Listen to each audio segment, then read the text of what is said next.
Hello and welcome to another Arsecast Extra. As always, with James from Gunnerblog. James, good morning to you. Good morning, Andrew. How are you today? So this heady mix of slightly sanguine but also fucked off.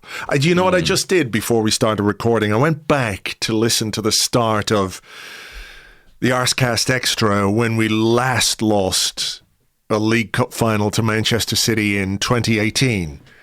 Ooh, and I spent about 40 seconds wishing everybody a good day, good morning, good afternoon, good evening, whatever time, to sort of delay the inevitable of getting into a discussion about that particular game. So I think we're kind of in similar territory at this point. I guess, it's not the worst idea because everything is relative, and I think the general picture in 2018 was certainly a bit more bleak. But I do feel quite... I personally feel quite low about this one. I know there's all the caveats around it of it's just the Carabao Cup. Sure. So it's not the biggest prize on offer this season. But I went to Wembley really hoping and really looking forward to the prospect of an Arsenal win and thinking it was very much there for us to do. So it's a big anticlimax, I think, to have been beaten. I think that is quite correct, and I know that probably later on there might be a bit of discussion about it's not the biggest prize, we've got to respond, and I accept all of those things, right? I accept that there are bigger things at play for Arsenal this season, but like you, I was really excited about this. I thought that we had the team and we had the sort of quality to go and win this game, which I think is not unreasonable. And to lose it in the way that we lost it, I think not only was very disappointing, but it sort of scratched at some old Guardiola inflicted, Manchester City inflicted wounds a bit, So while I completely agree that there is nothing we can do about this now, that we do have to look forward and all of that kind of stuff, I also think at the same time it's perfectly fine for Arsenal fans, me, you and everybody else who's listening, and everybody's mileage on this may vary, to be annoyed or frustrated or disappointed or upset about losing a final, a high profile final at Wembley, even if it is the fourth priority in the league or in the season that you're on. Yesterday was the biggest game of our season, and it was just crap, really. And that's annoying. We'll get into all of that, but I know some people listen for catharsis, and maybe we'll get there. Maybe come the end of this episode, we'll have talked ourselves around a little bit and everything else. But I sort of feel like that, like what do we do now going into an interlull? That can kind of wait. I think it's fair and right to talk about what we did and didn't do well yesterday, and ultimately what we did and didn't do is what cost us the game.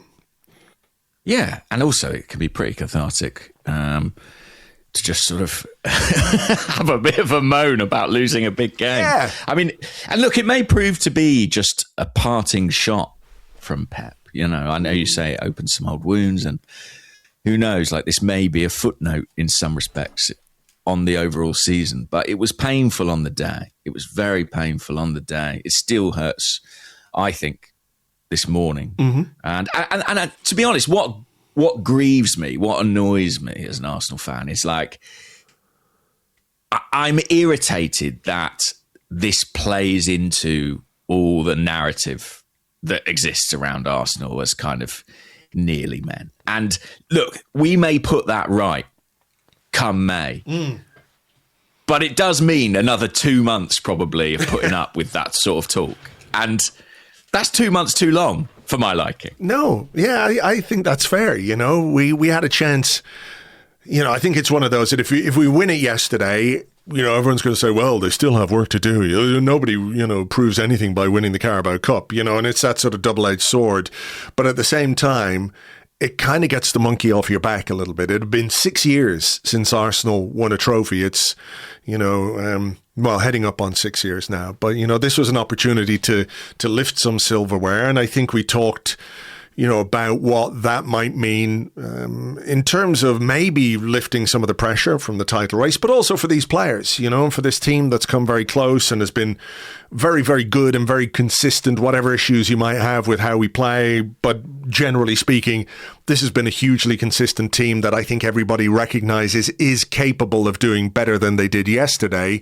And we are where we are in the Premier League, not by accident, right? So I think the benefit for these players and for the manager and for the fans would have been fantastic yesterday if we'd won that trophy, and that we didn't, and that we didn't do it in the manner in which we did it, or didn't do it, is kind of painful as well. So, yeah. And I think as well, like, it's easy after a loss to be like, well, it was the fourth priority. But I think that's a bit disingenuous. I think once we got into that semi-final, it really shot up in the priority rankings and probably above the FA Cup because it was so close, so attainable at that point in time.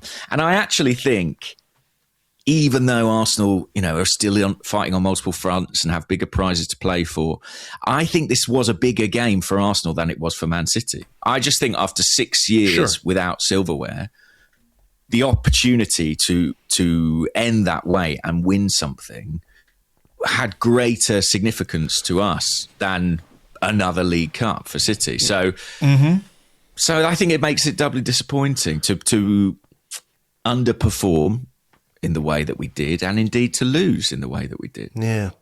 I mean, I think there's something in that maybe ties into the discussion I'm sure we'll have about the big team selection decision, which was a goalkeeper. But obviously there was a bit of a blow beforehand, rumours whirling around a few hours before kickoff that Eberechi Eze was out and Jurriën Timber was out. Both of them, Timber was seen in training, Eze was not seen in training. He went off the other night with a bit of a knock. Are you aware or do you have any information about whether the injury that Eze has is connected to him going off in the game in midweek, or was it something that happened distinct from that? I've seen people say, or I've seen it reported, that it was an issue that happened in training. Do we know definitively? Does it matter, I guess, at this stage?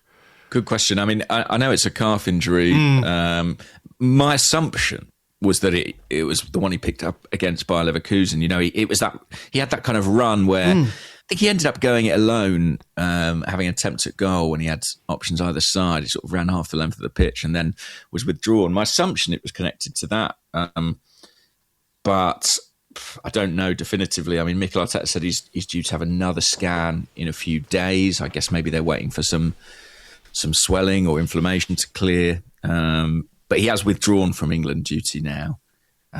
Won't go to the international break. And there's kind of mixed reports on how long he's going to be out. I guess in that respect, the international break is well timed for him. It'll eat up a couple of weeks of any rehab. But yeah, that was a big blow. It was interesting as well because he did the Sky preview interview. And I had fans writing in and asking me, like, did Arsenal know he was injured when he did that Sky interview? Like, is this another level of sort of obscuring from Mikel Arteta to send injured players in to do pre-game interviews? But, he's in good form.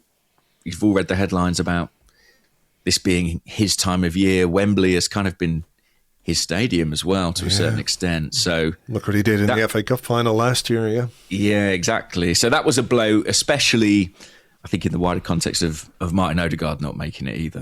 Martin Odegaard, and I think, perhaps overlooked a little bit, is Mikel Merino, who's missing and who could potentially have filled that role yesterday.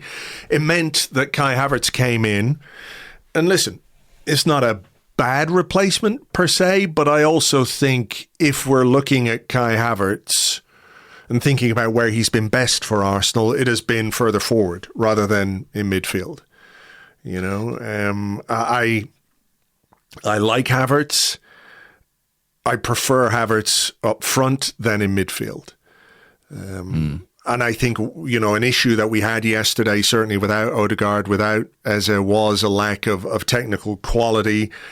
That played into some of the other performances and some of the other issues that we had. Victor Gyökeres starting up front, Trossard out wide, Saka on the right, Rice, Zubimendi. Beyond that, there weren't any real surprises in terms of the team. And there was, to be fair, a very early chance for Kai Havertz set up by Martin Zubimendi. I kind of think that a fully match fit and match sharp Kai Havertz takes that chance like a step earlier, and maybe gives the goalkeeper less chance to save it. I think, what we're looking at, certainly with more than one player in this team right now, is a sort of lack of, how would I put it, a sort of a need to take more touches than is necessary. And it sort of makes it easier for the opposition to close you down in key moments. I think that was a smart pass from Zubimendi.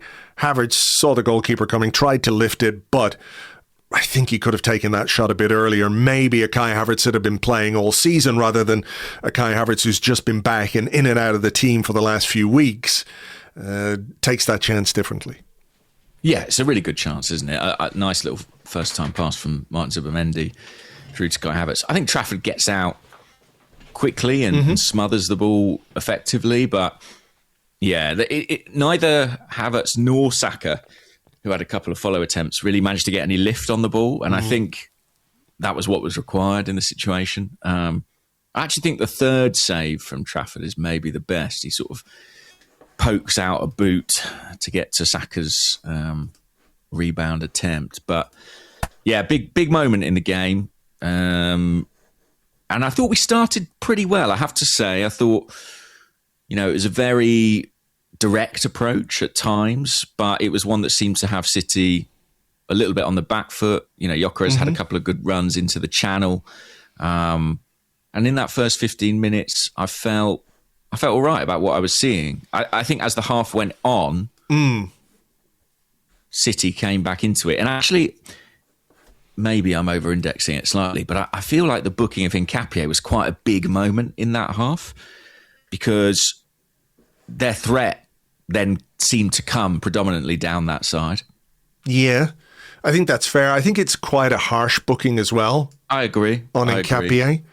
It looks bad in real time, but on the replay, because he sort of steams into him and he's got that very aggressive front-footed style, but when you see the replay, he doesn't really catch him.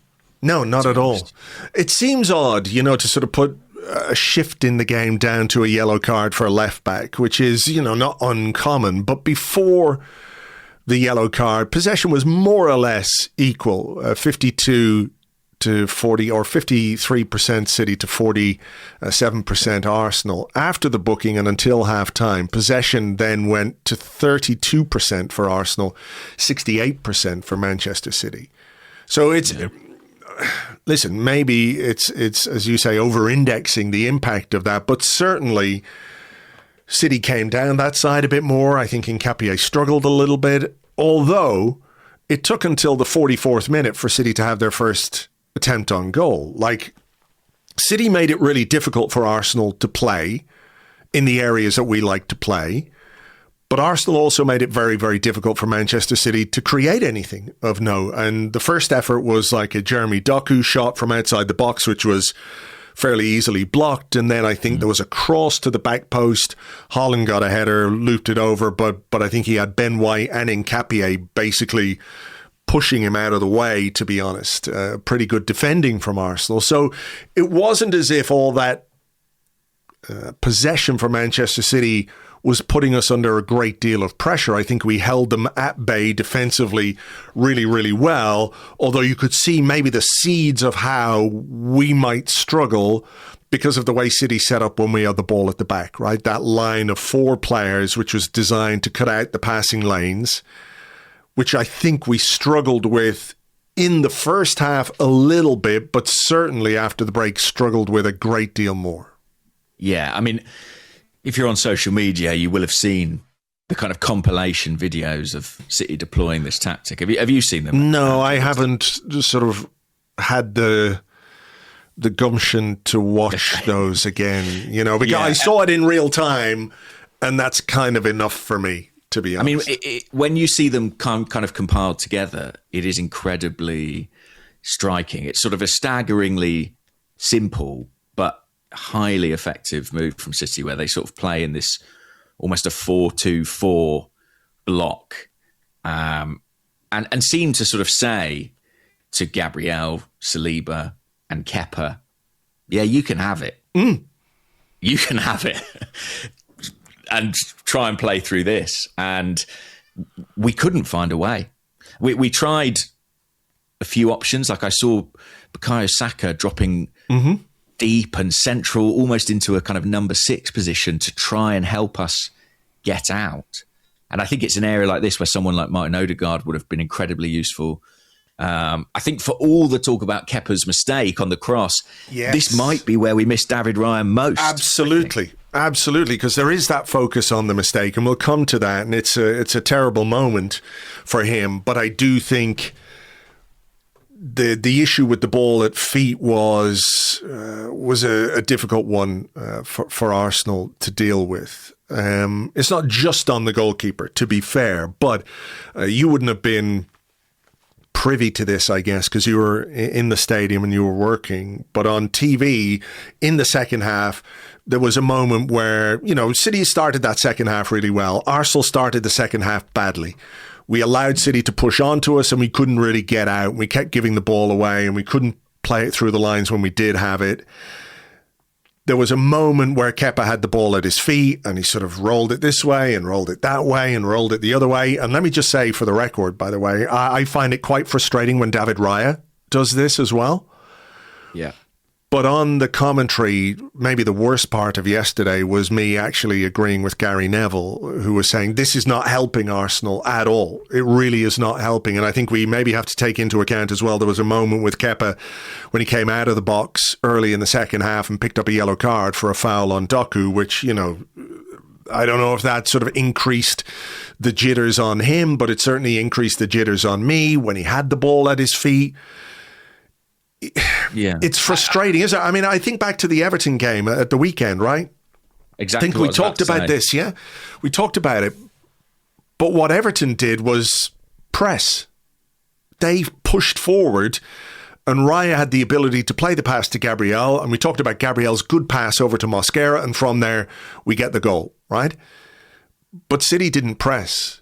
City didn't push. City just said, okay, you have the ball there, and we'll prevent you from getting the ball into the players who can actually do anything with it. And I think, I don't know, listen, it felt like we were nervous or under pressure, which I think we were. We were under pressure in the first 15 minutes of that second half. City were knocking on the door without really creating anything. But I also think we contributed to that pressure ourselves by not being able to play through or play passes beyond that City press, which I think Raya might well have been more capable of doing. Yeah, I think that's certainly fair, Raya. I also think that the players we had on the pitch and the coach we had on the touchline should have been able to, in the course of that 90 minutes, find a solution to that situation. And, Mikel Arteta had other options at his disposal. He could have changed it earlier. He could have switched it up. What do you think he could or should have done earlier? Well, for a start, listen, I accept that he was hamstrung to an extent. He had no Odegaard. He had no Eze. He didn't have his most technically secure players in the middle of the park. I do think that both Declan Rice and Martin Zubimendi could have done more to make themselves available, to find that space. I felt they allowed themselves to be blocked off almost too easily at times, which forced us to go out wide or long. I think that he could have shown a bit of imagination. I mean, I thought Ricardo Calafiori was going to come on at half-time for Hincapie anyway because of the booking. But as soon as he did come on, you saw him drifting into those pockets in behind the City press and giving Arsenal an outlet that Hincapie is never going to give you. Is there not an argument to be made that change was made at 2-0, therefore the dynamic of the game had changed sufficiently at that point for Arsenal to be able to operate that way more easily rather than reacting or being more proactive, let's say. I mean, I agree with you. I was surprised not to see Calafiori at halftime. It's not that I think Hincapie was really bad, but he was on a booking and he was struggling a little bit against Semenyo. Yeah. I listen, and he may be our best defender at left back, but I think that he was stretched in this game, albeit against a good player and an informed player. The other thing I think about this sort of issue of playing through the press is that, and I don't wish this to sound too critical because I obviously recognise how well we're doing this season and how effective we've been in so many games. But I do think that against the very best opposition, you do see that we are a little risk averse in the way that we play. I think we didn't want to take chances. I'm not saying we should have played Miles Lewis-Skelly in this game at all, but he is a player who can beat a press or who can invite pressure and then dribble away from it. And the fact that he doesn't play, I think to me is a little bit indicative of kind of the manager's sensibilities, which is we don't take chances. And watching Arsenal and watching City, the way they played through the midfield, the way they progressed the ball, I was like, they take risks, they take chances. And if we can avoid it, we do. I'd like to have seen us be braver on the ball in those situations. I think that's so interesting as well, because if you're going to be, let's say, a bit risk averse, then what you're looking for is control, right? What you're looking for is security. And to me, there just was not any security in possession in that Arsenal team yesterday. I think I looked at the numbers. Pass accuracy in this game. Hincapie 62%.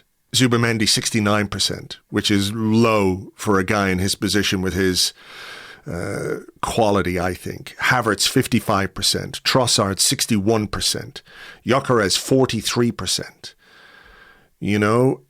I think we know what Victor Gyökeres is in terms of the kind of striker that he is, and he's never going to be a guy who holds it up and has a million touches. But when a striker completes 3 passes out of 7 in 90 odd minutes or whatever it is, that issue or that sort of lack of technical quality up front is completely compounded when you have a lack of technical quality behind him. And that was evident yesterday in our midfield and our forward players. Bukayo Saka was slightly better, I think like 72% pass completion. But, it sort of flies in the face of that risk-averse observation that you've made. Like, if we are going to be risk-averse, just keep the fucking ball. But we couldn't do that. Yeah. I think I mean it in the sense of like, try the more difficult pass or draw the man and try and go beyond him.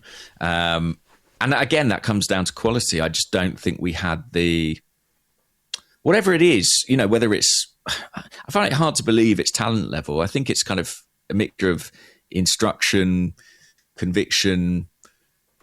We just didn't seem to want to kind of take the game to City in that way until we were 2-0 down, I think, and then it's sort of City allowing. It's a whole different game. Yeah, City allowing you to do that a little bit. I think so. They figured us out there. They gave us a problem that we couldn't solve, and Mikel Arteta will be reviewing those tapes this morning, I imagine, and he'll have to come up with something because he's got a game at the Etihad to be thinking about. All right. Well, look, we were under pressure in that first period of the second half where we didn't win second balls. We couldn't progress the ball out of our half. When we did get it, we gave it away very quickly. Can I just chime in? I was sat next to Art de Roche, who, very astute, good observations in the game. And he said to me, look at the 2 kickoffs. You look at Arsenal's kickoff for the first half.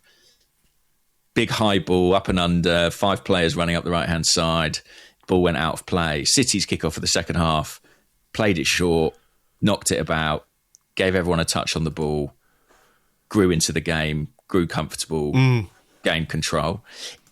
Listen, of course, it's a bit reductive, but I do think in some ways that was the story of the game. I think that's a great observation. Keep the ball. Keep the ball. I mean, 80% possession for Manchester City between half-time and the time they scored the goal. 62% pass completion success rate for Arsenal. 86% for Manchester City. You know, they got the ball. They kept the ball. We couldn't get near it. And when we did get near it, they got it back. And they put us under pressure. I mean, that can happen. That can happen in games. You can have periods where you're kind of under the cosh. And I think what we've seen from this Arsenal team is an ability maybe to ride out situations like that. But then you make a mistake, and a big mistake, and City get a goal. And the first goal in any game is so important. The first goal in a final, particularly when it's as... I mean, this was not a game with a lot of quality forward play from either side, you know? And our centre-halves, I thought, did great on Erling Haaland throughout the game. You know, I thought Saliba in particular was excellent. Yeah. And you know, if we're going to talk about Gyökeres not having many touches or involvement, you know, I'd be curious to see how his numbers stack up against Haaland, because he had a hard time too. And like you, I was thinking, yes, we're being made to defend our own box here, but there are a few teams you'd back to do that, like Arsenal. If anybody can, it's us. And then, you know, the goalkeeper drops, unfortunately, a massive rick. And finals tend to be about moments, and that is a huge moment in the game. I'm glad we didn't talk about it first, because I would never want to suggest or imply that Kepa is the reason we lost this game. I think City were pretty much better than us throughout and across the pitch. But, yeah, there's no doubt it has a massive impact. For sure. I think the analysis of this game would be completely unfair if it just pointed all the fingers at Kepa. Collectively, we weren't good. Individually, too many players were below par.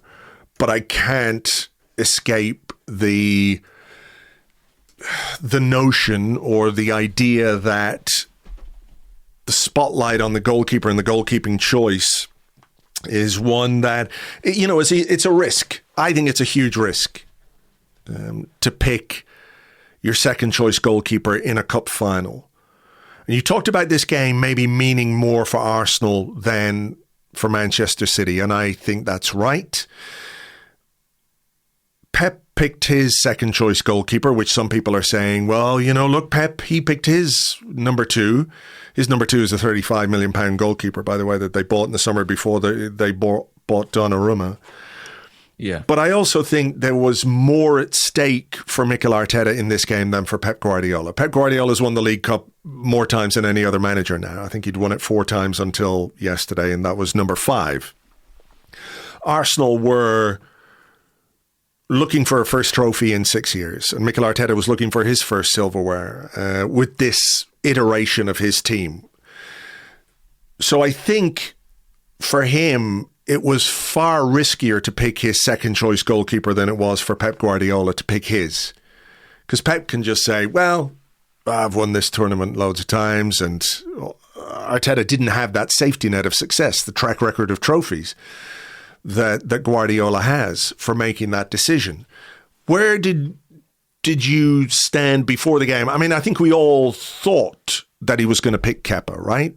That seemed to be the prevailing wisdom, that it was going to be Kepa.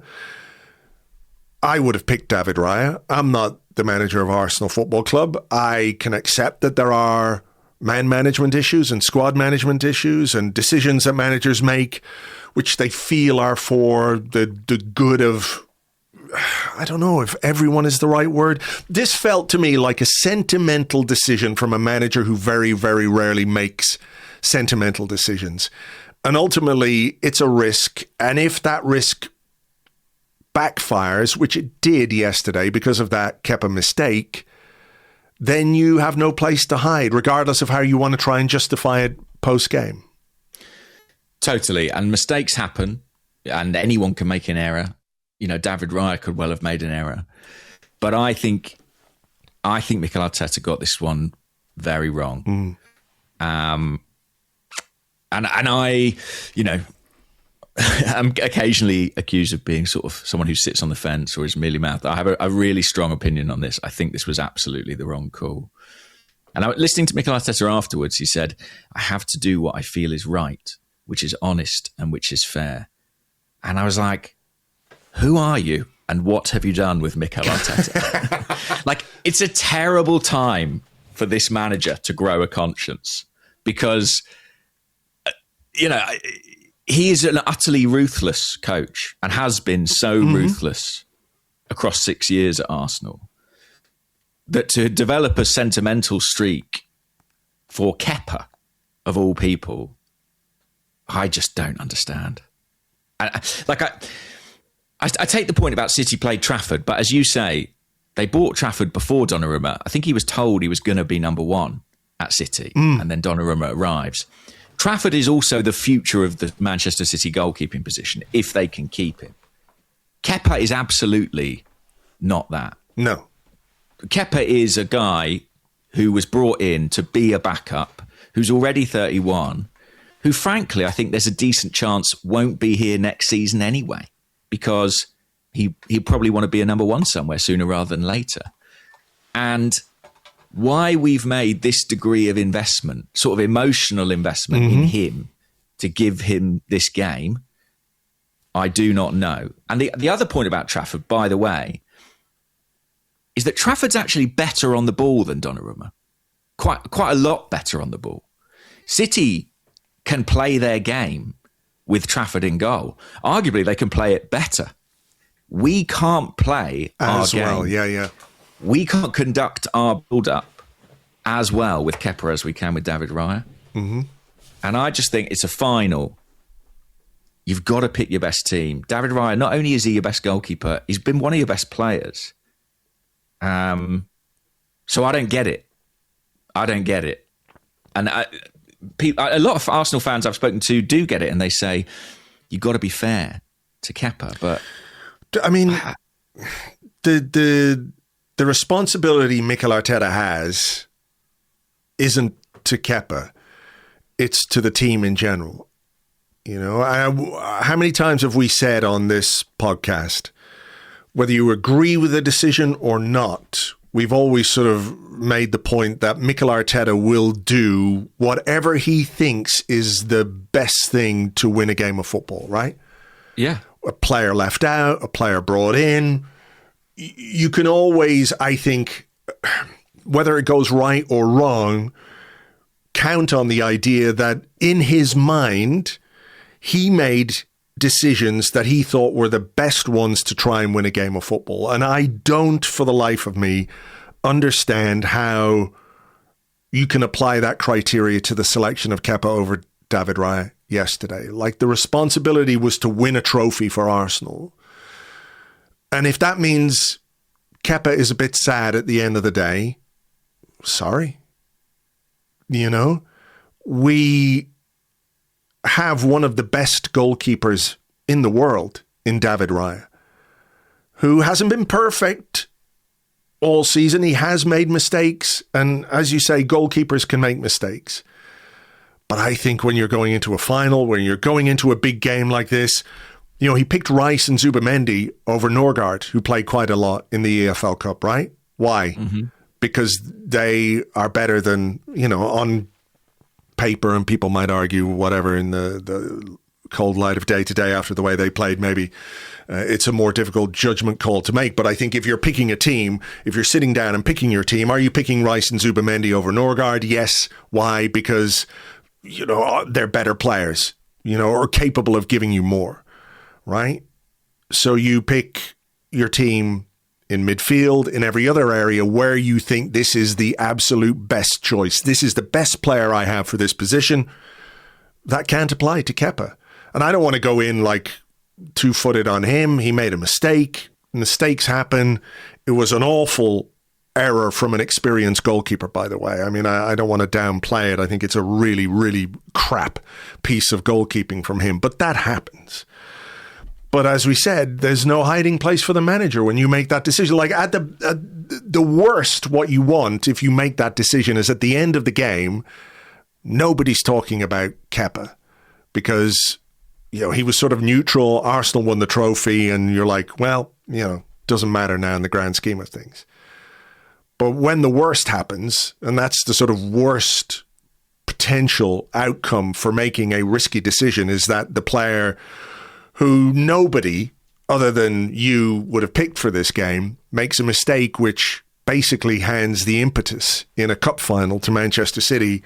You've got to own that. And I think, one thing that frustrated me or annoyed me a little bit afterwards was, we had one good chance in the game. Well, maybe the Calafiori one after he came on wasn't bad. I think Trossard was really close to getting a toe on that, and it actually clipped the post and went beyond. But really, the best chance we had in this game was in the 7th or 8th minute through Kai Havertz.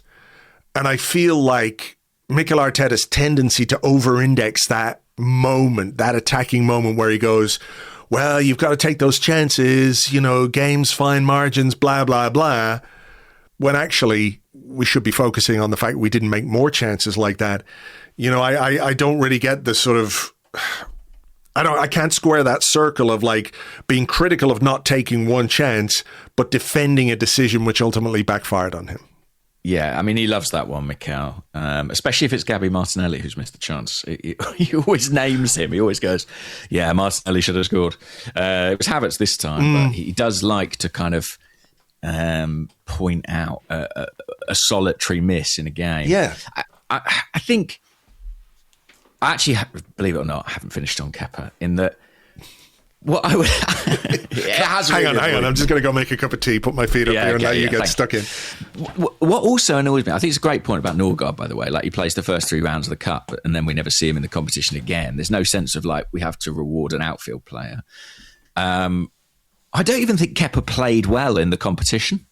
Like, I don't even think he was vital to us getting through. We had a penalty shootout where I think the opposition scored about a dozen penalties before he saved one, as far as I recall. I thought he struggled against Chelsea in the semi-final. I was surprised he didn't come in for the second leg of the semi-final, Raya. So I just don't get it. I don't recognise Mikel Arteta there. And he's spoken about how one thing he's learned is like the sort of emotional man management aspect of the game has become more part of his repertoire, having started out from a very tactical, technical perspective. And maybe this is kind of part of that evolution. But I think he went too far. I just think he went too far. And he got it wrong. And it'll be fascinating to see. I sort of am curious. I mean, obviously, I hope we get to the FA Cup final for many reasons. But if we do, would he do the same again? I hope not, personally.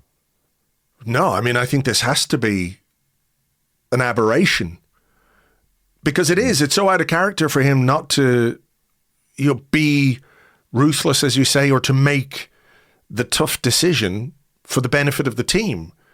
This felt like a decision that was more to benefit Kepa or his relationship with Kepa. Maybe there are wider issues within the squad as well. Maybe all the players wanted Kepa to start. I don't know. But you can't justify that decision when you lose a final and your keeper makes a big mistake, which hands the first goal to Manchester City. By the way, Kepa's Carabao Cup final record is saw that. Something to behold at this point in time. Well, it's nearly as bad as Arsenal's. So, and I should say, I feel for him as well. Like, it's the biggest game of his season. Of that, there is no doubt. And he's dropped a clanger. He's got to be feeling absolutely crap. But, sympathy will be in short supply. I on a human level, sure, but it's just frustrating, isn't it? When you kind of feel like this is an Arsenal team that with Raya in goal, I don't think he makes that mistake. I think we're a bit better in possession at the back. And I think potentially we're capable of riding out that period of Manchester City pressure and maybe nicking a goal. Who knows? Yeah, and I think things like that moment where he tears out of his goal and brings Doku down and gets a yellow card. In a final, those can be quite big sort of momentum swings, I think, moments like that. And they can affect confidence and stability of a team, emotional stability in those moments.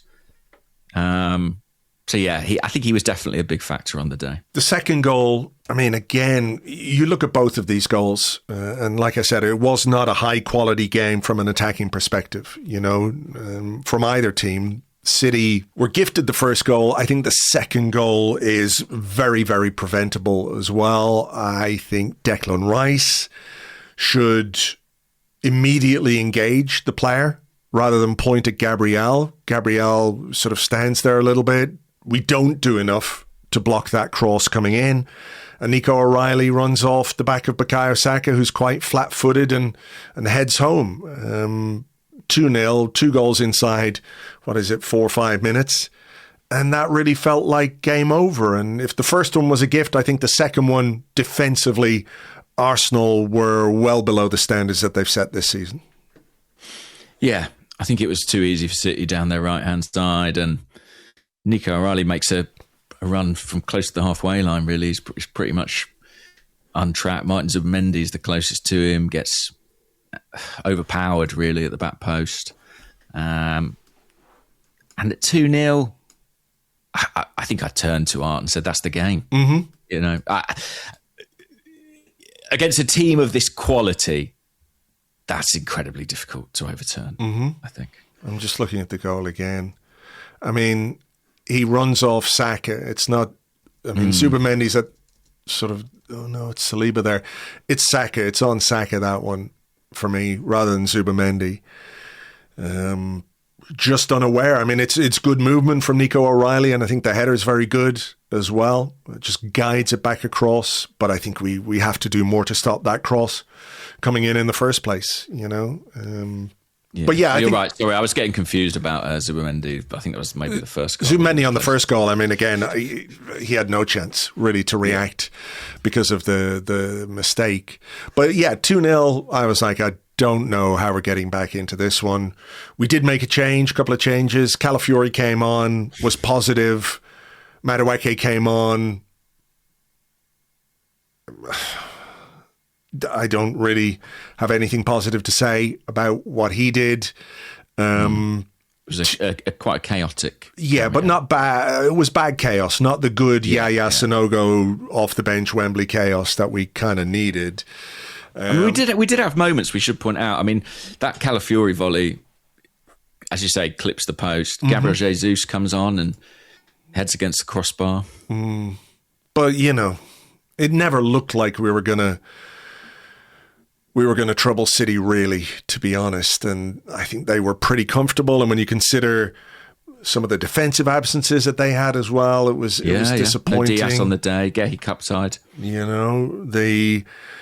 The introduction maybe of Martinelli. I mean, he wasn't good when he came on either, but I was sort of surprised that it didn't happen a bit earlier, to be honest. Yeah, Ian Wright was calling for that on the TV coverage, wasn't he? Right, I didn't see that. As soon as the game was over, I turned the TV off, so I didn't see. I think he was making the case that big pitch, space to run into, could have suited Martinelli. I mean, look, our bench was a little weaker than we would have liked, with a few absentees that we've mentioned, particularly in kind of creative midfield areas.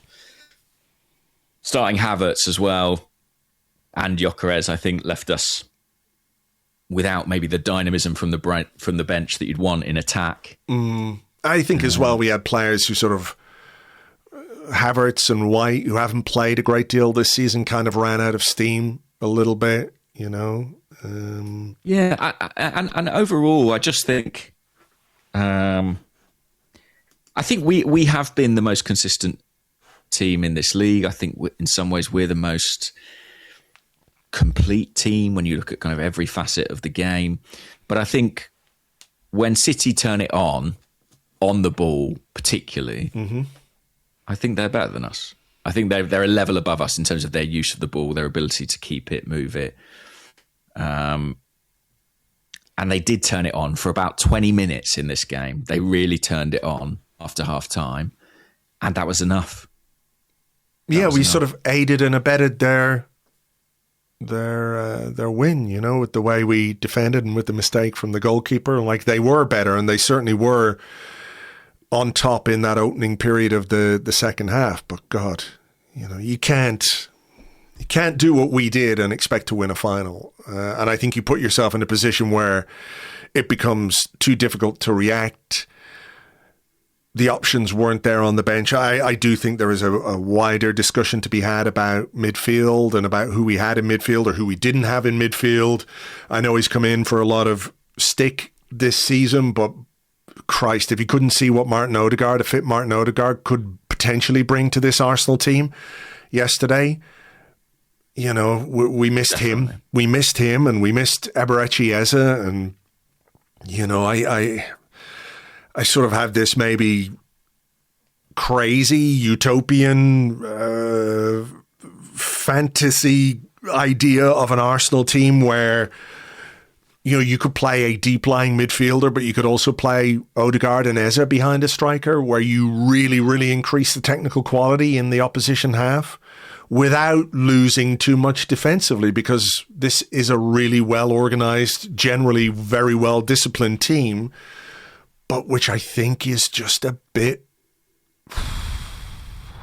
how would you say, industrial, rather than creative. And I think that was evident yesterday to me, that we missed craft. We missed, I'm not saying that what they give you is the same, let's say, as Bernardo Silva or Ryan Cherky or Jeremy Doku in terms of sort of outright wing play. But it didn't stick at all with Havertz. It didn't stick at all with Saka. It didn't work for Trossard. It didn't work for Gyökeres. When your front four aren't there, how the fuck are you going to win a game? Yeah, totally agree. And I think the team was made to look quite blocky, industrial, to use your word. And, you've got the two centre-halves, you've got Rice and Zubimendi in front, you've got Gyökeres and Havertz through the middle. I think they're all sort of incredibly imposing sort of physical players. Even Zubimendi, I think, is very physical in his style. But I don't think any of them displayed the kind of technical standards or skills that you'd need really on a game, in a game like this one. I also think they are capable of better, by the way. I'm not saying that there's this is who they are and who they always will be. I think there are players out there who are capable of much better. And yesterday was maybe one of the worst 45 minutes of football that we've put in all season, which is a terrible time to do it given what was at stake. But I also think sometimes the balance of the team, I think we have to accept that, the injuries have had an issue there. So it's not completely this is exactly what Mikel Arteta wants from his side. I think if Odegaard's fit, he plays. If Eze's fit, he potentially plays. He's got a choice between those two. But, without them, you've got to find different ways to do it. And we just couldn't. Yeah, and I think you were right to point out that Mourinho is a loss as well in that middle of the park. There is always front. Yeah, indeed.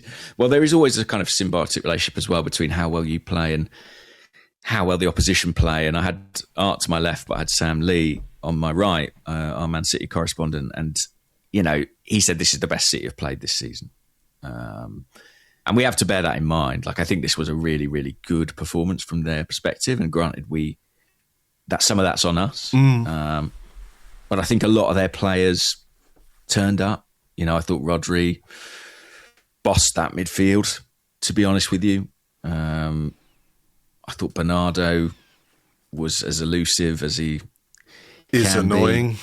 Yeah, and annoying, yeah. I thought, how does that guy not get Cherky were menaces. They turned up, their players turned up in a way that ours didn't. I think that is just something we have to acknowledge. Yeah. Yeah. It wasn't a good day for Arsenal, yeah. A really frustrating day. I think that's fair to say that Man City had a good game plan and executed it well, and that we struggled to deal with that game plan. But as ever, when things sort of don't quite go the way you want, it's hard. I always feel like we're kind of not the masters of our own downfall, but we contribute too easily to it, when things go wrong for us. And listen, I'm here the morning after a cup final. I'm not necessarily inclined to take the wider picture because, as I said, there's something about just being fucked off and annoyed at a cup final not going well. There's plenty of time over the course of this interlull to sort of talk ourselves around and to sort of step back and be objective about everything. But, you know, it does, when a game like this happens, when a performance like that happens, I don't know if this is true of you, but I sort of, it kind of makes me a little bit afraid. Does that make sense? That I feel like, oh, this is really who we are. Even though I know it's not, the fact that we're capable of this sort of puts me on edge. Do you know where I'm coming from on this? Yeah, I understand that. I think it's a natural response. I mean, I'm not convinced this game's going to sort of send, you know, reverberations through our title challenge. I do look at this as sort of a one-off, and I think the cushion that we have in the Premier League means that we can hopefully compartmentalise it as such. But I'm not looking forward to the game at the Etihad at all. We have some questions, I think, about that. Yeah, because, you know, this is a game that will really have lifted City's belief that they can beat us in Manchester. And then it does become a bit more interesting. I also think where this game could have real implications is maybe like the Champions League. Again, this is an oversimplification, but I feel like Arsenal are this incredibly dominant, physical team, and many Premier League teams, I think, kind of make the mistake of trying to match up on that, and they come off second best. And I think City, although they have really physical players themselves in like O'Reilly and Rodri and Semenyo, Haaland, I think by and large, they kept the ball on the ground and said, we're going to hit you with something different and give you different problems to solve, and we struggle with it. And I don't think there are many teams in the Premier League who can do that to us, but I think there's a few in the Champions League. Maybe not the next team we're playing, but maybe certainly not Sporting, beyond. but certainly a Barcelona or somebody like that. Yeah. And I think, you know, they would be, if that draw happens in the semi-final, I think this game would be a really interesting template for them, and it is maybe a bit of a warning sign to Mikel Arteta of what he may have to come down the line in that competition. Before we go into the break, we did have some questions about it, but it was something that occurred to me. Were you at all surprised that maybe we didn't get a 7, 8, 10, 12-minute cameo from Max Dowman towards the end? Or did it feel to you like it did to me that would be potentially not the right environment in which to throw a 16-year-old, however fearless he might be, whatever quality he might have? I sort of felt like kind of keep him separate from it. Yeah, and I understood, you know, obviously we had Noni on the bench, and I could see why the manager would turn to him first in that situation. I also thought at 2-0 down, yeah, I personally didn't think there was much to gain at that point from introducing Max. It would have been a bit of a Hail Mary, and if it comes off like it's amazing. Even if it doesn't come off, nobody's going to say, well, this was like, oh, well, it's down to Max Dowman. Look, you know, he fluffed his lines. I just felt like this was a shit show that maybe you don't want him associated with. I don't know if that's me overthinking it. I must say that the team we ended the match with was pretty chaotic. It was a bit of a camel, wasn't it? Like, as far as I could tell, we had sort of Gabriel Jesus and Bukayo Saka sort of playing in the midfield just ahead of Zubimendi. We lost all sense of shape, I think, by the end. And whether Dowman would have prevented that, I don't know. Yeah, it's interesting. I mean, am I right in saying that since the Everton game, he's not actually got off the bench in each of the last 2 Arsenal matches? I don't think that's necessarily the worst thing for him. I think it's probably quite prudent management from Arteta. So I'm not going to be critical of that. But yeah, I was very disappointed, and my seat in the press box was sort of just on the just inside the Man City half of the pitch. So having to witness those celebrations at close quarters was not fun. No, well, like I said, I turned the TV off and opened a beer. So that was about as much as I could muster at the final whistle. I tucked into a delicious Carabao. Were they giving a out fridge free full of Carabao in the press room? Right, what flavour? I actually don't know, Andrew. I refuse to drink one out of principle. I don't even know what it is. Is it an energy drink? I think it's an energy drink. Those things are no good for you, you know. Not just Carabao. I don't want to get on the bad side. I mean, this Carabao. Competition has our record in League Cup finals. Oh God, is up there with Kepa's. To be honest with you, I mean, so yeah.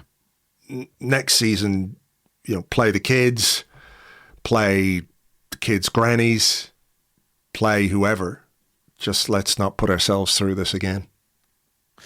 Yeah, I mean, it's Man City's. I think they get to keep it now, don't they? They've won it about 15 times. Just fucking bin it off, the whole fucking thing. They can keep it forever. I don't want any part of it anymore, ever again. You didn't want it anyway. I did want it.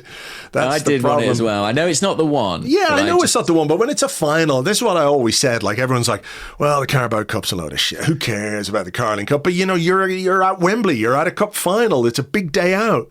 You know, I saw and the fans were great, by the way. Yeah, listen, I saw all the stuff, you know, from the box park in Wembley and people I follow and all, you know, my Arsenal friends who were there not to get fucking stuffed by Manchester City, but there to have a great day with other Arsenal fans and hopefully to celebrate with the team when they lift the trophy. So, you know, to me, it's too easy to say that it doesn't matter anyway. Why, you would have not celebrated if we'd won it at the end. You would have said, well, that's fine. I think I'll just go home now. Come on. You know, it is important when it's there. Like, we can put it on the priority list. We all know where it stands over the course of the season. But when it's cup final day, you want to win it. And when you don't win it, it's annoying and frustrating. And when you fuck it up the way we fucked it up, you know, I don't know what more to say. I think that's all there is to say, really, in part one, Andrew. All right. Well, why don't we take a break? We'll come back with your questions and more in part two right after this.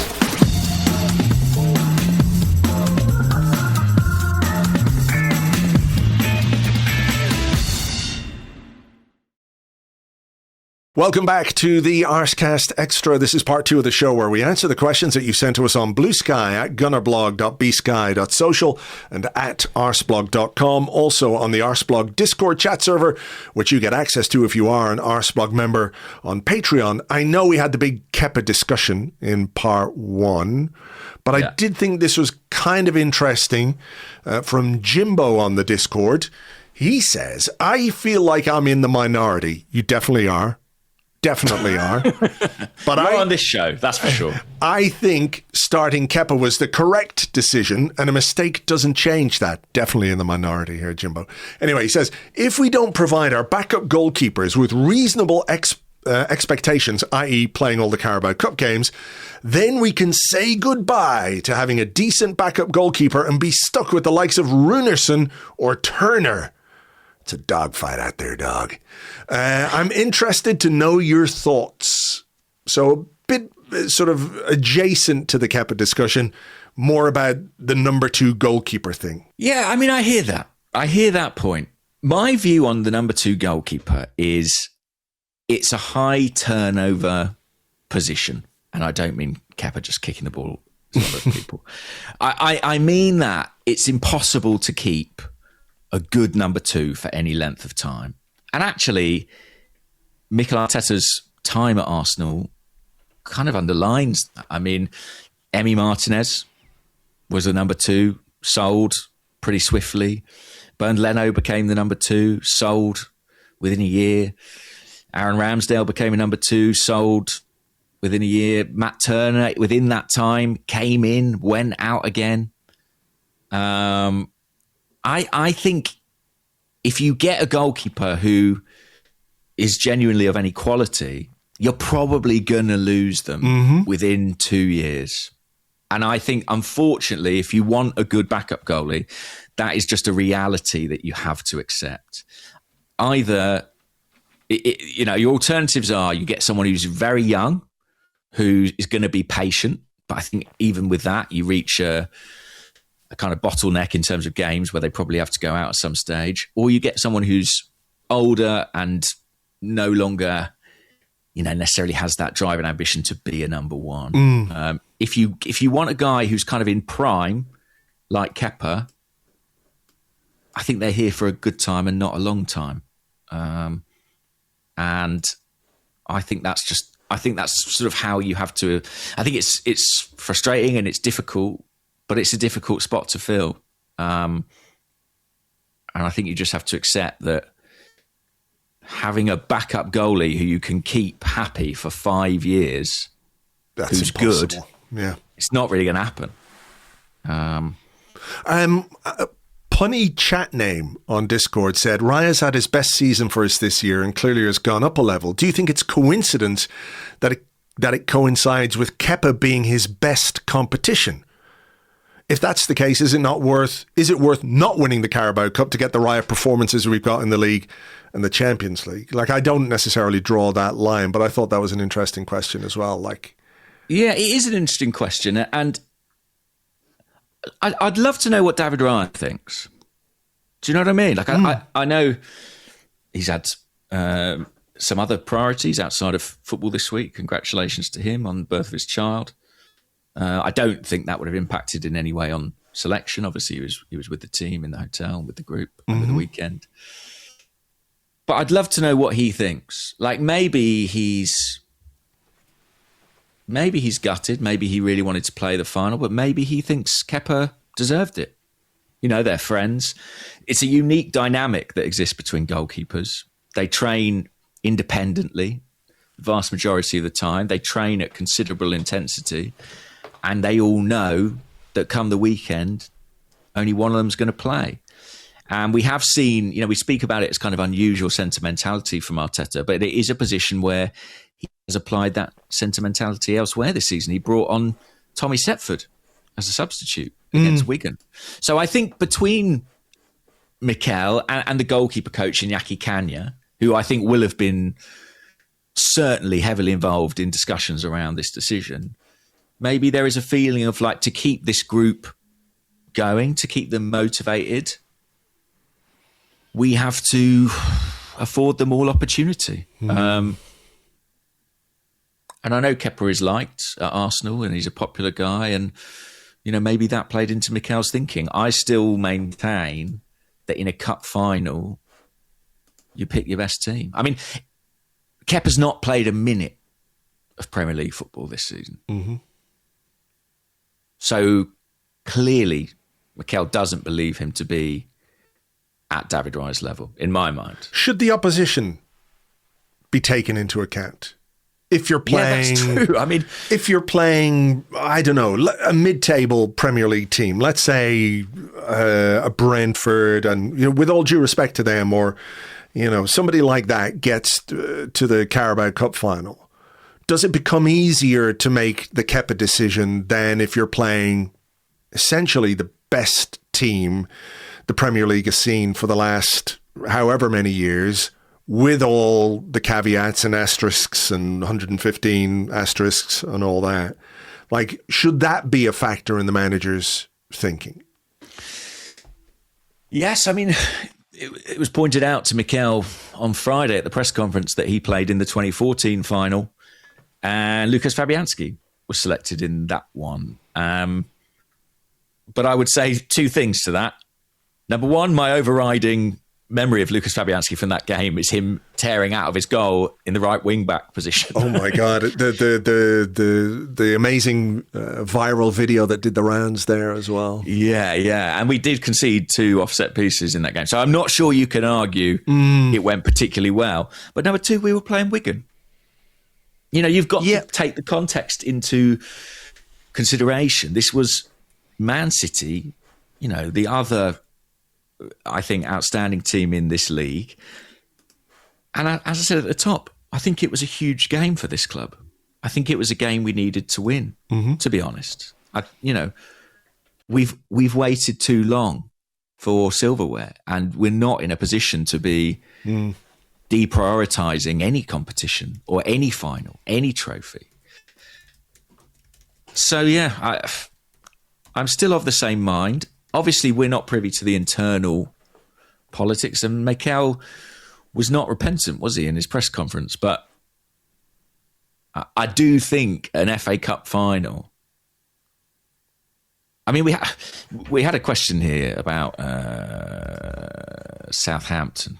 Should Kepa play the FA Cup quarter final against Southampton? It was from Will Goodliff. And my answer to that would be yeah. Yeah, I've got no problem with him starting a quarter final against Southampton.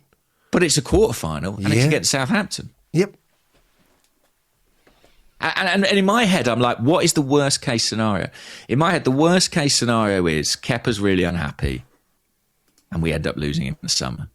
And in my mind, I'm like, but you lose second choice goalkeepers anyway. Mm-hmm. You've lost 5 before this. And Matt Ryan. And Matt Ryan, yeah. So, I don't know. Is there any merit in the idea that it would have upset the... Listen, I think something we've talked about quite often is the sense of togetherness within the squad, the sense of solidarity, right? That they do... Yeah.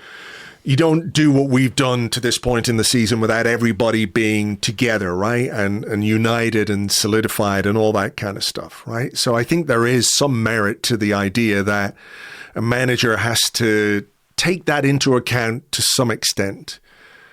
But I also think what keeps the squad together and brings them together is success and trophies. And I can't shake my belief, which I think is aligned with yours, that in a game like this, you should play your best player, best available player in every position, and we didn't do that yesterday.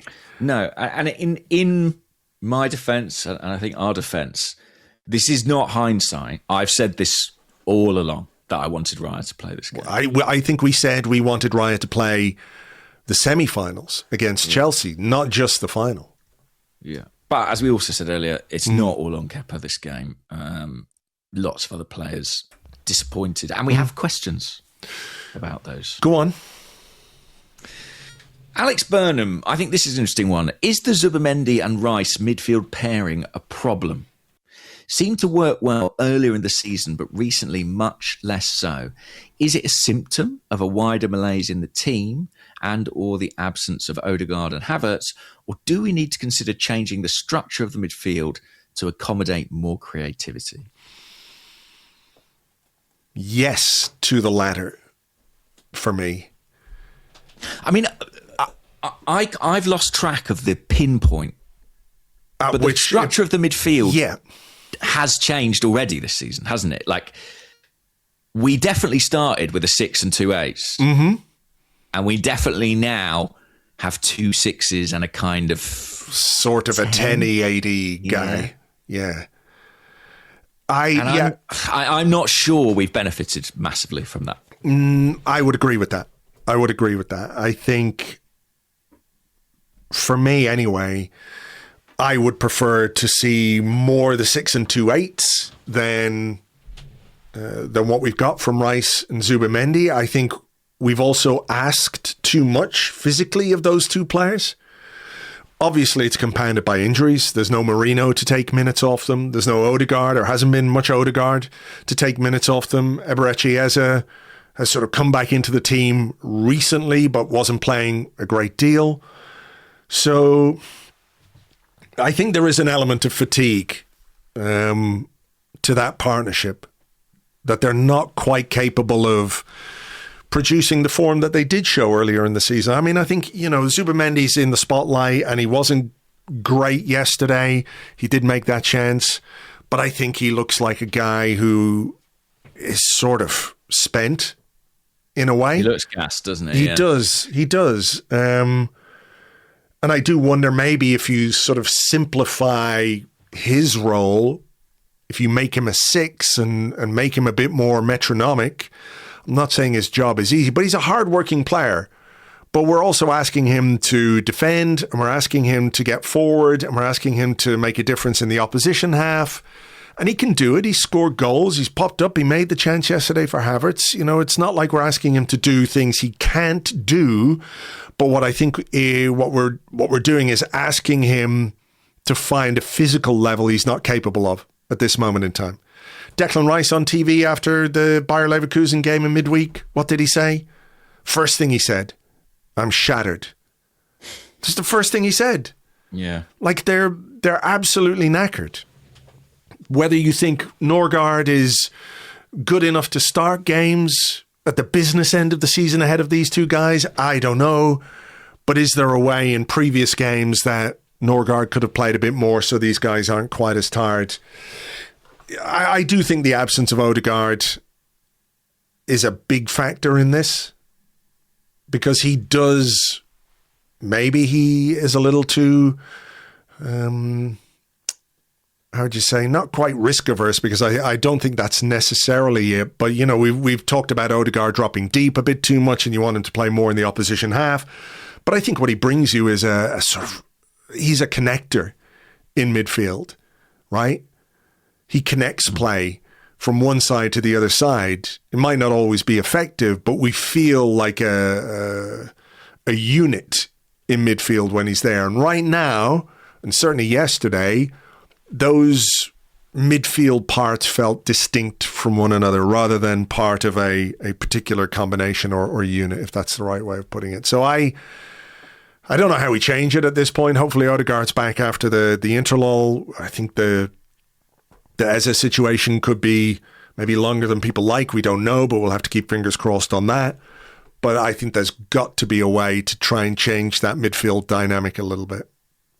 Yeah.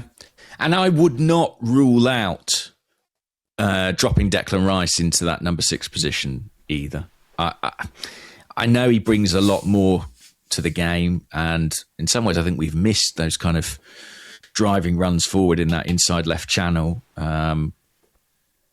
But I still think there may be, when I see how Rodri is able to kind of influence the game from that number 6 area and still be a threat in the attacking third and still, you know, be a presence and get the odd goal.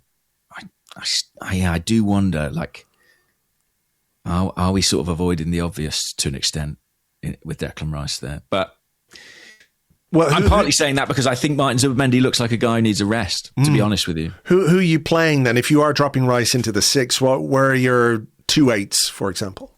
Well, there could be Eze and Odegaard, maybe. If Eze's fit. If in certain games, if Eze's fit, yeah. If he's not, of course, with Merino out as well, you've got an issue. You do Havertz and Odegaard?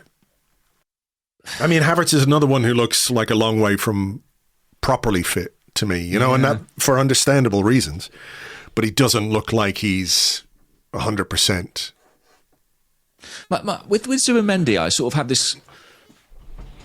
I think it's kind of my fault in a way, but I think when he arrived, I was slightly guilty of stereotyping him. Like, I think I thought of him as this kind of 90 pass player at 90%. You know what I mean? Like a real sort of, like you said, a conductor, a metronome at the base of the midfield.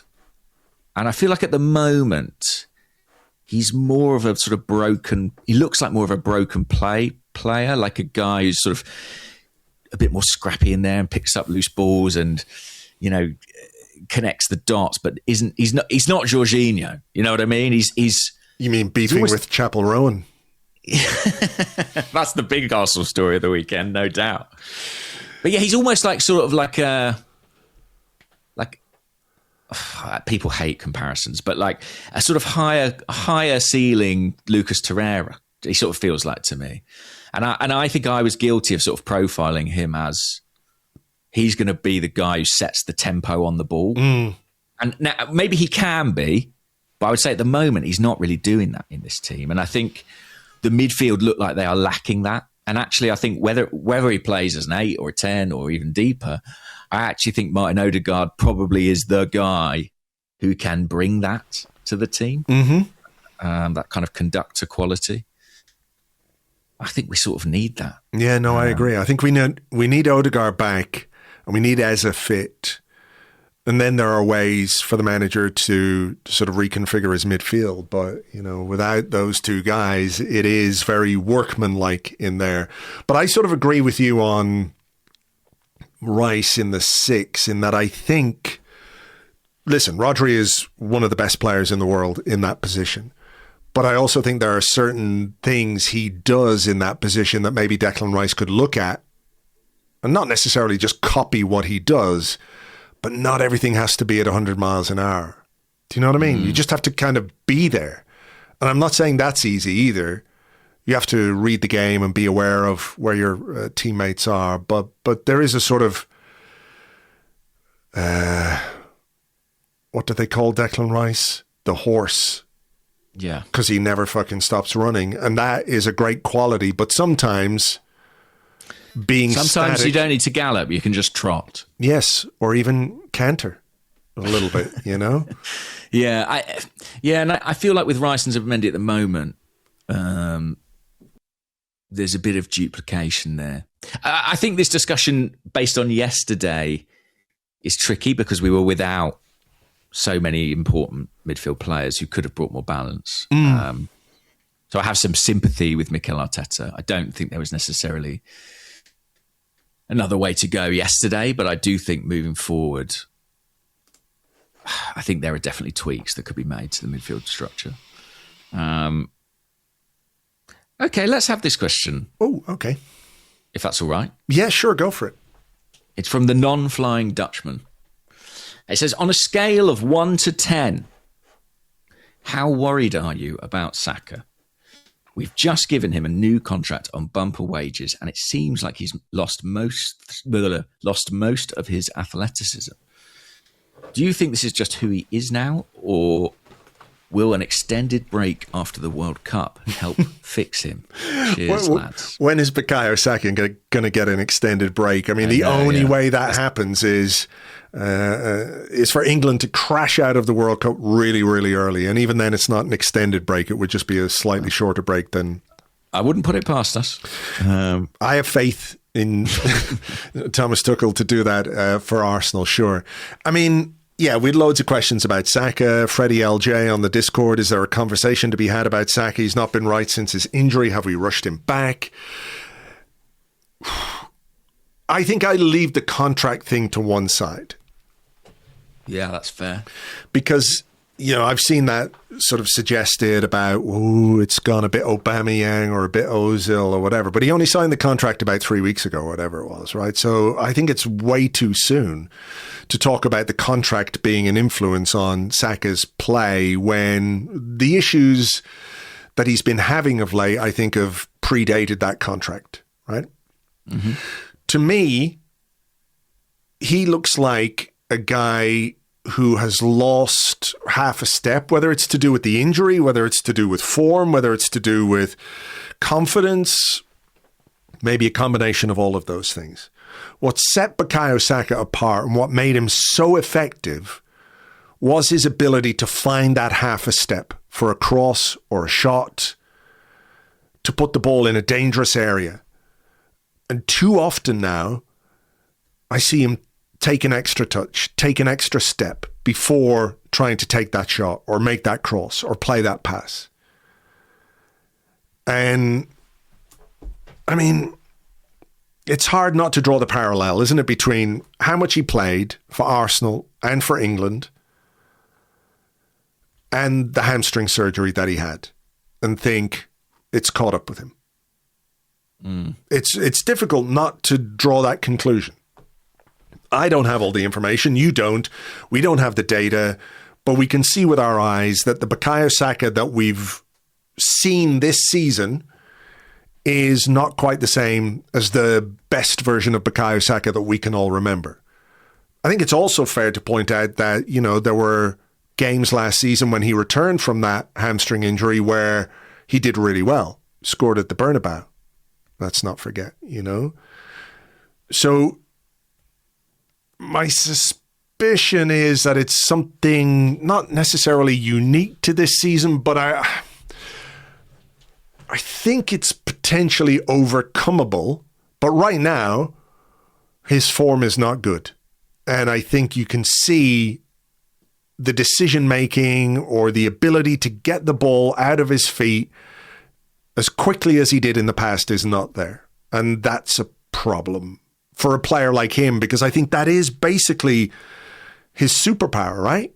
it was like, I love Bukayo Saka, but he's not a guy who's going to beat like 7 men on the dribble. He's not going to do, the kind of tricksy, wingery stuff that a Doku will do. But he was just so relentlessly effective in the opposition final third.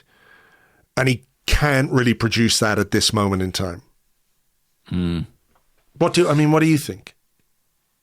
I think if the shirts didn't have names on the back yesterday, I think I would have brought him off.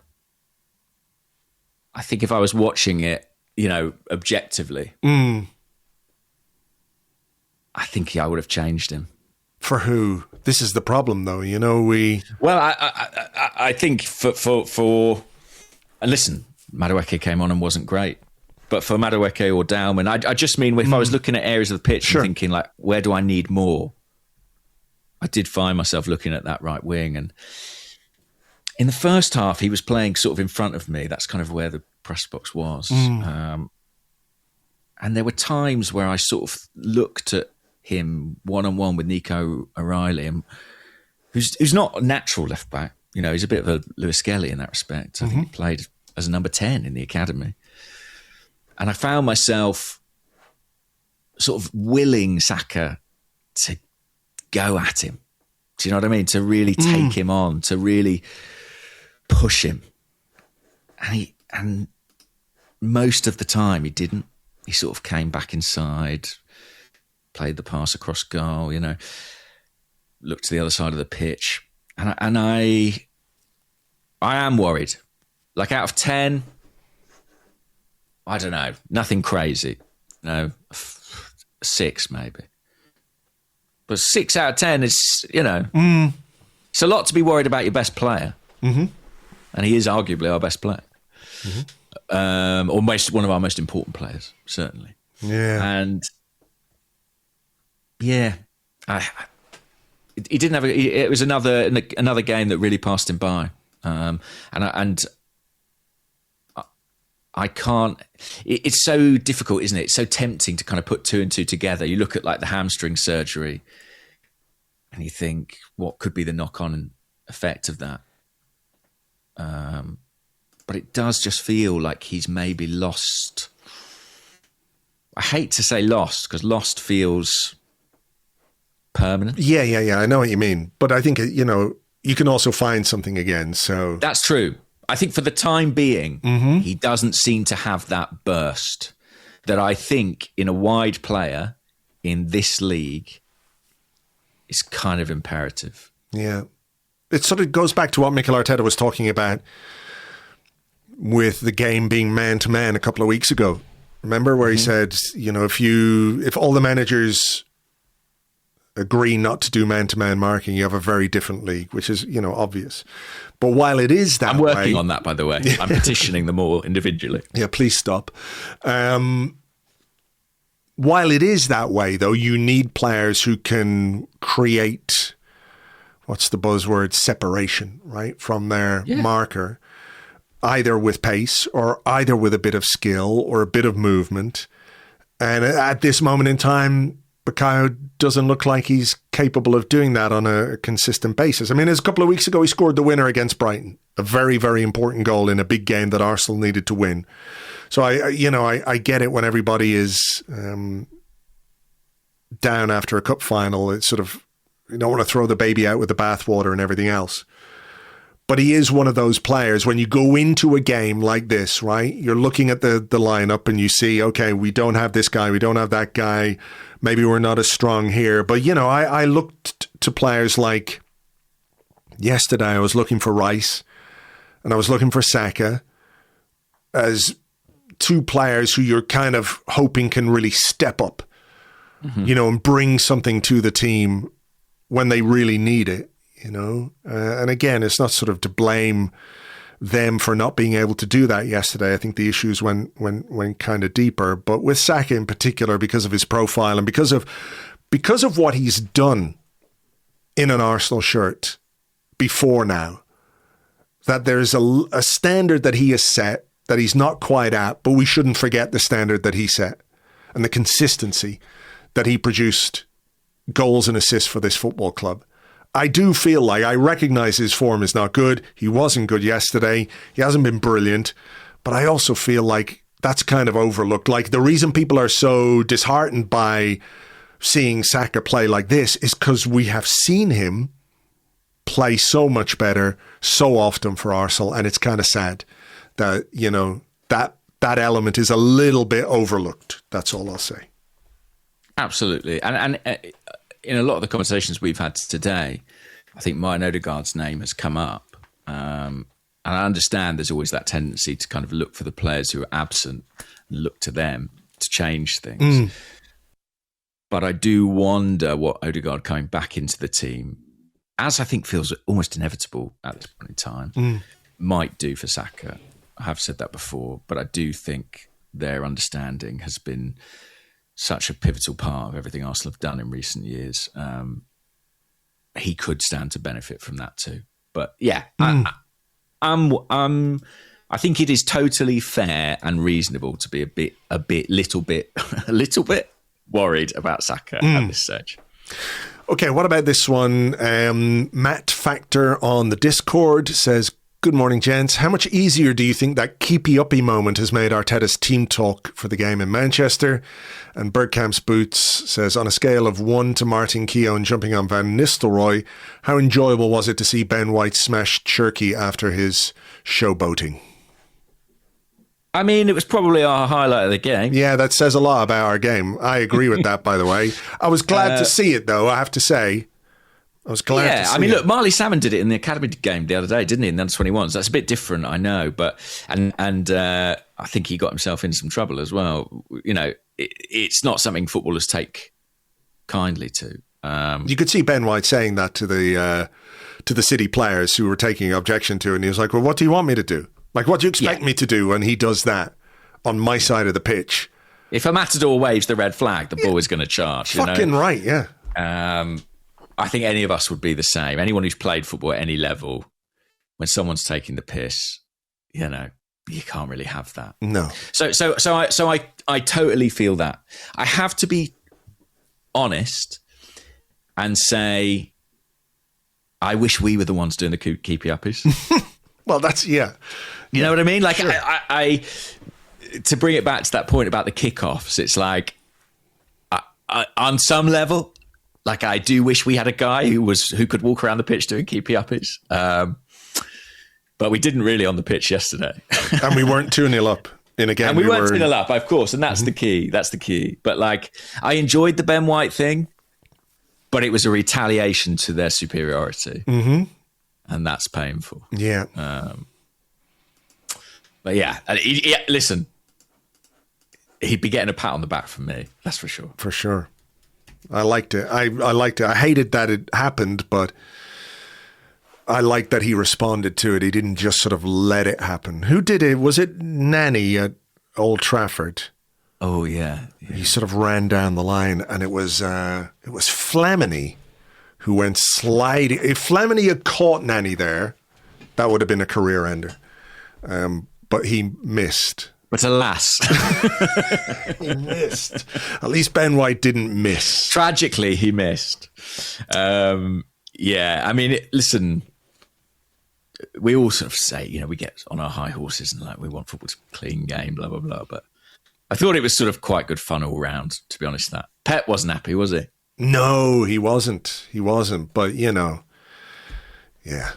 If we talk about the game losing some of its personality, there was a bit of it there between those two, you know? Exactly. Cherky doing what he did and Ben White going, have a bit of this, you cunt. Yeah, and also, like, I think it says something about Ben White that he was prepared to be that guy, you know? Okay. Why don't we just do this one to finish off? Okay. A nice, positive, uplifting one from Dead Skinny on the Discord, who says, how do we, as the traumatized fans we are, pull ourselves together to support our team and each other after this? We have a lot of games left. We need to stay positive, but I feel like the hope has killed us way too often. What do you each do to function like a normal person after Arsenal has ripped out your heart again? That's a good question.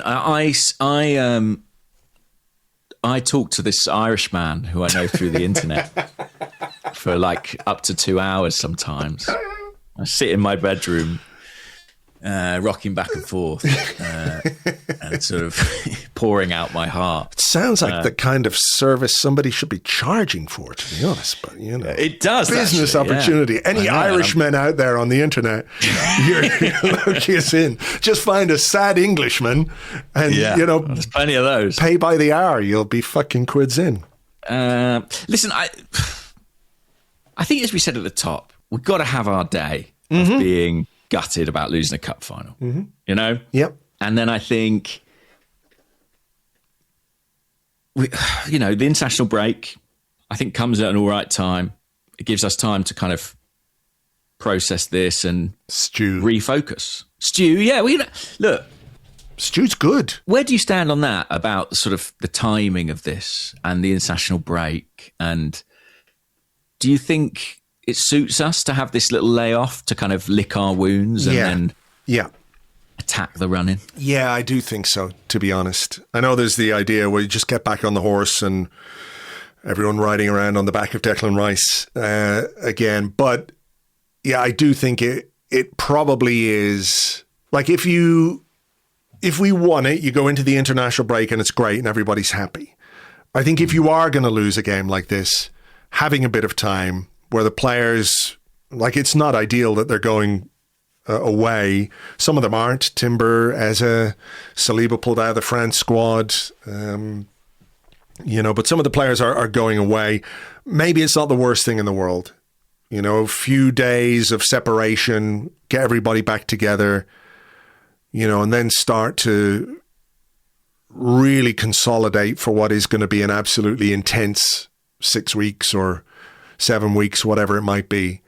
I think in the context we find ourselves in now, I think this is probably a well-timed interlull, albeit one where I am going to say prayers and light candles and do dances that everybody comes back safe and sound, Just no more injuries, please. That's the only thing I ask.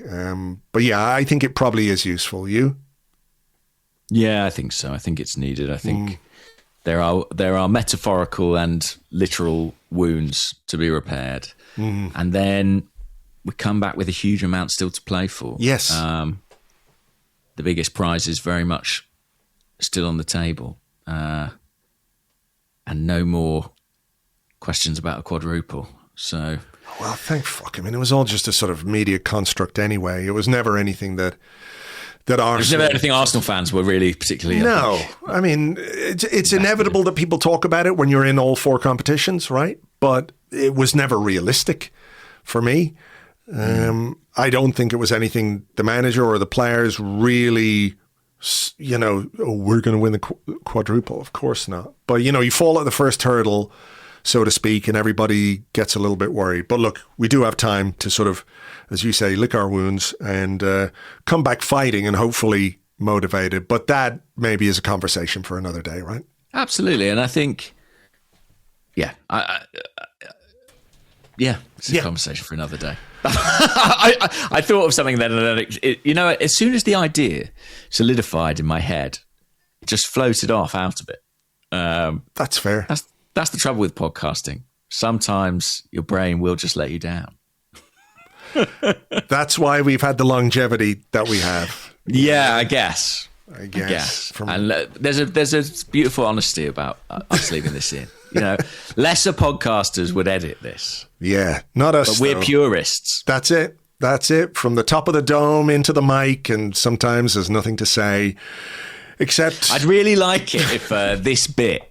how we have people who make reels and sort of little clips of us from the podcast, and there's dramatic music under it and footage of goals. I hope this is the bit they use for this episode. Do you know what I mean? No, I don't remember what I was going to say, actually. Yeah, probably didn't mean much in the grand scheme of things. What was it my mother used to always say? If you thought of something and then you went out of your head, it was like the old saying, it was probably a lie. Yeah, probably. But who knows? Probably. Listen, not that you would ever lie to the audience. If it was solid podcast gold, I think I would have retained the memory of it.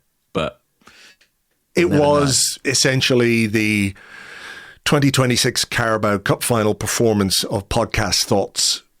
Absolutely. So fuck it. So let's consign it to history. Absolutely. To the dustbin of history. Right. We better leave it there. To you guys, thank you so much for being with us. As we said, there are bigger, wider conversations that we can have about where we go after this, but they can wait for another day. Today is about just sort of getting over yesterday and putting it behind us. We appreciate you being here as always. We'll have an episode of The 30 for you over on Patreon tomorrow, looking back at all the Premier League action, try and stretch it out because it is an interlull and things will quieten down a bit before they get very intense. But again, thanks so much for being with us as always. Hope you enjoyed the show and we will catch you on the next one. Bye-bye.